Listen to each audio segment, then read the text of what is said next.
स्वागत है दोस्तों आप सभी का आज की इस नई वीडियो में। और आज हम बात करेंगे क्लास 11th की पॉलिटिकल साइंस के न्यू सिलेबस के अकॉर्डिंग जो चैप्टर 3 है, चुनाव और प्रतिनिधित्व, इलेक्शन एंड रिप्रेजेंटेशन। तो इस चैप्टर के जो 6 मार्क्स के इंपॉर्टेंट क्वेश्चन आंसर बनते हैं वो सभी के सभी हम आज की इस वीडियो में देखने वाले हैं। 6 मार्क्स के जितने भी महत्वपूर्ण प्रश्न बनते हैं उन सभी के उत्तर को हम देखने वाले हैं। ठीक है, तो चलिए वीडियो को स्टार्ट करते हैं बिना टाइम वेस्ट करते हुए। तो इस सीरीज में इस चैप्टर का जो सबसे पहला प्रश्न बनता है वो है सर्वाधिक वोट की जो हमारी दो चुनावी प्रणाली हैं उससे संबंधित है। देखिए क्या है, सर्वाधिक वोट पाने वाली जीत की प्रणाली और समानुपातिक प्रतिनिधित्व प्रणाली की विशेषताएं बताइए।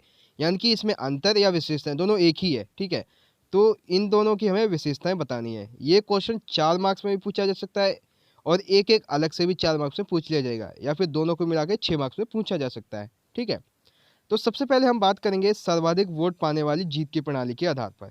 ठीक है, तो सबसे पहली हमारी चुनावी प्रणाली है भारत की सर्वाधिक वोट पा के जीत की प्रणाली वो वाली। ठीक है, तो देखिए इसमें क्या होता है, पूरे देश को छोटी छोटी भौगोलिक इकाइयों में बांट दिया जाता है जिसे निर्वाचन क्षेत्र या जिला कहते हैं।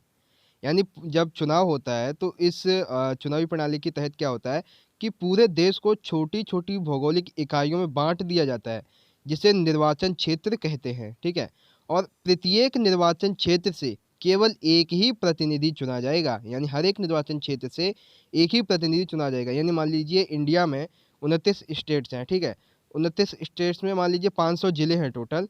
उन जिलों में से 500 में से मात्र 500 ही प्रतिनिधि चुने जाएंगे। एक एक प्रतिनिधि जो है वो हर एक क्षेत्र से चुना जाएगा। ठीक है, और जो मतदाता होता है, जो व्यक्ति होता है, वो अपना वोट प्रत्याशी को देता है। यानी कि जो चुनाव में लड़ रहा होता है बंदा जो होता है उसे वोट देता है। ठीक है, पार्टी को प्राप्त वोटों के अनुपात से अधिक या कम सीटें विधायिका में मिल सकती हैं। यानी जो पार्टी होती है उसको जो वोट मिले हुए होते हैं, वोटों के अनुपात से अधिक या उससे कम जो सीटें होती हैं उससे विधायिका में मिल सकती हैं।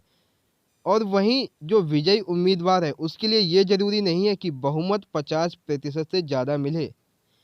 यानी कि किसी व्यक्ति के लिए जो प्रत्याशी है उसके लिए ये ज़रूरी नहीं है, जो उम्मीदवार है उसके लिए ये ज़रूरी नहीं है कि उसको 50% से ज़्यादा वोट मिले। उसके लिए ज़रूरी बस ये है कि उसे सबसे अधिक वोट मिलने चाहिए। ठीक है, उदाहरण के लिए ये जो प्रणाली है वो भारत में अपनाई जाती है, यूनाइटेड किंगडम में अपनाई जाती है। ठीक है, तो ये थी हमारी सर्वाधिक वोट पाकर जो सर्वाधिक वोट पाने वाली जीत की प्रणाली। ठीक है, वहीं अगर हम बात करें दूसरी प्रणाली की, समानुपातिक प्रतिनिधित्व प्रणाली की, तो इसमें क्या होता है, देखिए ये इसकी विशेषताएं भी जो है वो अलग से 4 मार्क्स में भी पूछी जा सकती हैं और दोनों को मिला के 6 मार्क्स का क्वेश्चन बना दिया जाएगा जैसे मैंने बनाया है। ठीक है, तो समानुपातिक प्रतिनिधित्व प्रणाली की बात करते हैं। सर्वाधिक वोट पाने वाले की जीत की प्रणाली और समानुपातिक प्रतिनिधित्व चुनाव प्रणाली, ये दोनों ही अलग अलग प्रणालियां हैं। ठीक है, कैसे, भारत में हमने समानुपातिक प्रतिनिधित्व प्रणाली को केवल अप्रत्यक्ष चुनाव तक ही सीमित रखा है। यानी भारत में हमने जो चुनावी जीत की प्रणाली अपनाई है वो हमने बहुत कम लेवल पे अपनाई हुई है। ठीक है, हमारा जो संविधान है वो राष्ट्रपति, उपराष्ट्रपति, राज्यसभा, विधान परिषदों के चुनावों के लिए इस प्रणाली का उपयोग किया जाता है। ठीक है, मतलब जो समानुपातिक प्रतिनिधित्व प्रणाली है इसका उपयोग संविधान जो है हमारा उसमें कहा गया कि राष्ट्रपति, उपराष्ट्रपति, राज्यसभा या विधान परिषदों के चुनाव में इसका उपयोग किया जाएगा। अगर देश स्तर पर, केंद्रीय स्तर पर चुनाव करना है किसी मतलब सरकार का, ठीक है, प्रधानमंत्री या मंत्री का, तो उसके लिए जो हमारी सर्वाधिक वोट पाने वाली जीत की प्रणाली है उसका उपयोग किया जाएगा। ठीक है, वहीं बात करते हैं अगली विशेषता की। अगली है समानुपातिक प्रतिनिधि प्रणाली में किसी एक बड़े भौगोलिक क्षेत्र को एक निर्वाचन क्षेत्र मान लिया जाता है। यानी इसमें क्या होता है, एक बड़े क्षेत्र को एक निर्वाचन क्षेत्र मान लिया जाता है, या फिर पूरा का पूरा देश ही एक निर्वाचन क्षेत्र होता है और यहाँ से एक नहीं अपितु बहुत सारे प्रतिनिधि चुने जाते हैं। एक नहीं, एक से अधिक प्रतिनिधि चुने जाते हैं। और इसमें क्या होता है कि जो मतदाता होता है वो किसी व्यक्ति को नहीं अपितु एक पार्टी को वोट देता है। ठीक है, और हर पार्टी को प्राप्त मत के अनुपात में विधायिका में सीटें मिलती हैं। इसमें क्या होता है कि पार्टी को जितने बहुमत मिली है, ठीक है, यानी जितने वोट मिले हैं उसी के अनुपात में विधायिका में उसे सीटें मिलती हैं और विजयी उम्मीदवार को वोटों का बहुमत हासिल होना चाहिए। और ये जो यह जो प्रणाली है वो इजराइल और नीदरलैंड के चुनावों में चलती है। जैसे हमारे यहाँ पे कौन सी चलती है, सर्वाधिक वोट पाने की जीत की प्रणाली, ठीक है। तो ये था दूसरा point. I hope question number first आपको समझ में आया होगा। सर्वाधिक वोट पाने वाली जीत की प्रणाली और समानुपातिक प्रतिनिधित्व प्रणाली की विशेषताएं, ठीक है। ये पहली विशेषता थी और ये दूसरी वाली प्रणाली की। आई होप आपको समझ में आ गया होगा। अब बात करते हैं दोस्तों इस चैप्टर के अगले प्रश्न की। अगला प्रश्न है, निर्वाचन आयोग के कार्यों को संक्षेप में लिखिए। यानी निर्वाचन जो आयोग होता है, चुनाव आयोग जो होता है, उसके कार्यों को संक्षेप में हमें बताना है, ठीक है। तो संविधान की धारा अनुच्छेद जिसे कहते हैं 326 में, सॉरी 26 नहीं 24 है, 324 में निर्वाचन आयोग के कार्यों को स्पष्ट रूप से उल्लेखित किया गया है, जो कि निम्नलिखित है, ठीक है। तो देखिए, सबसे पहले निर्वाचन की तिथि घोषित करने के पश्चात निर्वाचन क्षेत्रों का सीमांकन। यानी निर्वाचन किस दिन होगा वो डेट की घोषणा करने के बाद निर्वाचन क्षेत्रों का सीमांकन करते हैं ये, ठीक है। मतदान हेतु संपूर्ण राष्ट्र के मतदाताओं की सूची तैयार करते हैं। राष्ट्र में विद्यमान विभिन्न राजनीतिक दलों को मान्यता प्रदान करते हैं कि कौन जो चुनाव है वो लड़ सकता है और कौन नहीं लड़ सकता है। राजनीतिक दलों को राष्ट्रीय तथा क्षेत्रीय स्तर प्रदान करना भी निर्वाचन आयोग का कार्य होता है। यानी कि कौन केंद्रीय स्तर पर लड़ेगा और कौन क्षेत्रीय स्तर पर लड़ेगा, राज्य स्तर पर लड़ेगा, ठीक है, चुनाव। तो ये काम होता है निर्वाचन आयोग का। फिर आता है, अगला काम आता है चुनाव चिन्ह आवंटन करना। यानी कि सब कुछ हो गया, डेट तय हो गई, ठीक है, और हर एक चीज़ सब कुछ हो गया। फिर बारी आती है कि चुनाव चिन्ह आवंटन करना। तो राजनीतिक दलों को चुनाव लड़ने हेतु एक चुनाव चिन्ह चाहिए होता है। तो ये चुनाव चिन्ह जो निर्वाचन आयोग होता है ये प्रदान करता है। यदि चुनाव चिन्ह से संबंधित कोई विवाद है तो उसका समाधान भी यही करता है, और चुनाव चिन्ह के आवंटन के अधिकार को किसी भी न्यायालय में चुनौती नहीं दी जा सकती। यानी कि चुनाव आवंटन से संबंधित जो भी वाद विवाद है वो निर्वाचन आयोग ही सुनिश्चित उसको सॉल्व करेगा, आप न्यायालय में नहीं जा सकते हैं, ठीक है। फिर आता है मान्यता रद्द कर देना। यानी कि यदि कोई राजनीतिक दल अथवा उसके प्रत्याशी जो निर्वाचन आयोग द्वारा निश्चित किए गए व्यवहार के आदर्शों नियमों का पालन नहीं करते, जैसे आचार संहिता कहते हैं, ठीक है, तो जो निर्वाचन आयोग होता है उसकी मान्यता को रद्द कर सकता है और उसे चुनाव लड़ने से रोक सकता है, उसकी चुनावी जो सीट है उसको कैंसिल कर सकता है, ठीक है। फिर आता है सातवां, निर्वाचन आयोग राष्ट्रपति अथवा राज्यपाल को किसी संसद सदस्य या राज्य विधानमंडल के सदस्य की अयोग्यता के विषय में परामर्श देता है। यानी कि जो निर्वाचन आयोग है वो परामर्श देता है किसमें, राष्ट्रपति या राज्यपाल को किसी संसद या राज्य विधानमंडल के सदस्य की अयोग्यता के बारे में वो अपने परामर्श देता है कि ये व्यक्ति जो है वो अयोग्य है संसद सदस्य या राज्य विधानमंडल का सदस्य, ठीक है। फिर आते हैं आगे के इसके कार्य कि निर्वाचन आयोग संसद तथा विधानसभाओं के रिक्त स्थानों की पूर्ति के लिए उपचुनाव कराता है। यानी कि मान लीजिए संसद और जो विधानसभा है, ठीक है, राज्य की जो विधानसभा है, यहाँ पे अगर एक कोई सीट खाली है तो उस सीट को भरने के लिए वहाँ जो चुनाव करवाए जाते हैं वो निर्वाचन आयोग के द्वारा कराए जाते हैं। निर्वाचन आयोग राजनीतिक दलों के लिए आचार संहिता भी तैयार करता है, जिसे ये लागू करता है चुनाव होने के 48 घंटे पहले।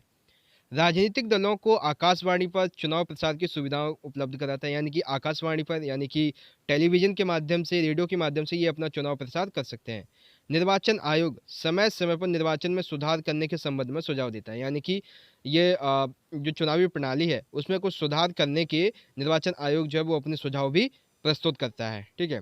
तो ये थे निर्वाचन आयोग के कार्य। आई होप आपको समझ में आए होंगे। जैसे निर्वाचन की तिथि को घोषित करना, ठीक है, निर्वाचन क्षेत्रों का सीमांकन करना, मतदान हेतु मतदाता सूची तैयार करना, ठीक है, चुनाव चिन्ह आवंटन करना, कौन क्षेत्रीय स्तर पर लड़ेगा कौन केंद्रीय स्तर पर लड़ेगा, मान्यता रद्द कर देना, और भी बहुत कुछ।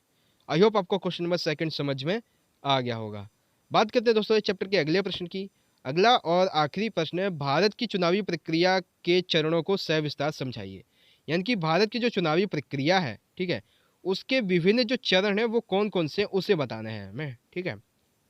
चुनावी प्रक्रिया में क्या होता है कि चुनाव आयोग द्वारा अधिसूचना जारी होती है, जिसके अंतर्गत चुनाव की तिथि, आवेदन करना, नाम वापस लेने की तिथि, चुनाव प्रचार प्रसार, ठीक है, और तय तिथि पर चुनाव सही से होने चाहिए, निष्पक्ष होने चाहिए, मतदान करना और चुनाव के परिणाम घोषित करना। तो ये हर एक प्रक्रिया किस किस तरह से होती है वो अभी हम देखेंगे, ठीक है। तो चलिए स्टार्ट करते हैं। सबसे पहले क्या होता है कि जो चुनावी प्रक्रिया होता है उसमें सबसे पहले नामांकन दाखिल किया जाता है। यानी कि यदि किसी व्यक्ति को चुनाव लड़ना है तो वो निर्वाचन आयोग में अपना नाम देता है। ठीक है, पहला पॉइंट है नामांकन दाखिल करना। निर्वाचन क्षेत्र में आगामी चुनाव के नामांकन दाखिल करने की तारीख के लिए अधिसूचना प्रकाशित करते हैं। ठीक है, नामांकन का विश्लेषण। नामांकन दाखिल होने के बाद चुनाव आयोग नामांकन पत्र का सावधानीपूर्वक विश्लेषण करते हैं। यानी कि वो नामांकन जो पत्र आया है उनके पास चुनाव लड़ने के लिए, वो उनका विश्लेषण करते हैं और देखते हैं कि ये बंदा अगर मतलब ये जो अधिकारी होते हैं वो उसके इस नामांकन पत्र से अगर असंतुष्ट हैं तो वो उस उम्मीदवार के नामांकन को खारिज भी कर सकते हैं। ठीक है, फिर तीसरा पॉइंट आता है चुनावों के लिए अभियान। उम्मीदवार अपना और अपने दल का प्रचार शुरू कर सकता है। प्रचार प्रक्रिया चुनाव आचार संहिता लगने के बाद बंद कर दी जाती है। यानी कि जब उसका नामांकन हो गया, उसका विश्लेषण भी हो गया, उसे एक्सेप्ट कर लिया कि आप चुनाव लड़ सकते हैं, तो वो जब अपना चुनाव का प्रचार प्रसार कर सकता है, वो भी ठीक है। लेकिन जब आचार संहिता लागू होती है, जो कि 48 घंटे पहले होती है चुनाव से, तो उस दौरान कोई भी व्यक्ति अपने चुनाव का अपने पार्टी का प्रसार प्रचार नहीं कर सकता है। ठीक है, फिर आता है मतदान और मतदानों की गिनती व परिणामों की घोषणा। यानी कि मतदान की कौन-कौन व्यक्ति कैसे-कैसे करता है उसके बारे में। ठीक है? तो पॉइंट 4 है मतदान। इस दिन प्रत्येक निर्वाचन क्षेत्र के मतदाता यानी हर एक क्षेत्र के जो मतदाता होते हैं, व्यक्ति होते हैं, वोट देने वाले होते हैं, वो निर्वाचित उम्मीदवार के लिए मतदान करते हैं। उनके सामने ऑप्शन होते हैं बहुत सारे, वो किसी को भी अपना मत दे सकते हैं। अपने पसंदीदा उम्मीदवार के चयन के लिए ईवीएम मशीन पर उनके नाम के आगे के बटन को दबाकर मतदान किया जाता है। यानी किसी को कोई पसंद है, जैसे अभी के टाइम में भाजपा, कांग्रेस या फिर आम आदमी पार्टी, किसी कोई भी अगर उन्हें पसंद है, जैसे बीजेपी पसंद आती है तो बीजेपी वाली बटन पे, आम आदमी पार्टी पसंद आती है तो आम आदमी पार्टी या कांग्रेस पसंद आती है तो कांग्रेस की पार्टी पे वो मतदान कर देते हैं। ठीक है, पांचवा पॉइंट आता है मतदानों की गिनती व परिणामों की घोषणा। मतदान की प्रक्रिया समाप्त होने के बाद यानी कि वोट पड़ गए, उसके बाद क्या होता है, ईवीएम मशीन को सील करके कड़ी सुरक्षा के बीच गिनती स्टेशन पर ले जाया जाता है। यानी कि जहाँ पर इसकी गिनती की जाती है वहाँ पे ईवीएम मशीन को ले जाया जाता है और बहुमत प्राप्त करने वाले उम्मीदवार अपने निर्वाचन क्षेत्र के चुनाव में विजयी होते हैं। यानी कि अपने क्षेत्र में जिसको अधिक बहुमत मिलता है, जिसको अधिक वोट मिलते हैं, वो चुनाव जीत जाता है। ठीक है, और फिर आखिरी पॉइंट आता है सरकार का गठन। जिस राजनीतिक दल को स्पष्ट बहुमत प्राप्त होता है, स्पष्ट और पूर्ण बहुमत प्राप्त होता है, वह राजनीतिक दल लोकसभा व राज्यसभा में अपने उम्मीदवारों का चयन कर प्रधानमंत्री और मुख्यमंत्री को नियुक्त करता है। यानी कि अब पूरी तरीके से जो सरकार होती है वो गठित हो जाती है। तो इस तरह से भारत में जो जो चुनावी प्रक्रिया है, जो चरण होते हैं वो होते हैं, पहले नामांकन दाखिल करना, नामांकन का विश्लेषण, चुनावों के लिए अभियान, मतदान, मतदानों की गिनती व परिणामों की घोषणा और सरकार का गठन। तो इस तरह से दोस्तों ये 6 मार्क्स का हमारा तीसरा प्रश्न भी खत्म होता है। आई होप दोस्तों कि आज की ये वीडियो आपको पसंद आई होगी। अगर वीडियो अच्छी लगी हो तो लाइक करना, इस वीडियो को ज़्यादा से ज़्यादा अपने दोस्तों के साथ ज़रूर शेयर कर दीजिएगा। हम मिलेंगे दोस्तों अगली वीडियो में आपके चैप्टर 4 के इंपॉर्टेंट क्वेश्चन आंसर की वीडियो के साथ में। तब तक के लिए आप पढ़ते रहिए, अपना ख्याल रखिए। धन्यवाद। जय हिंद, वंदे मातरम।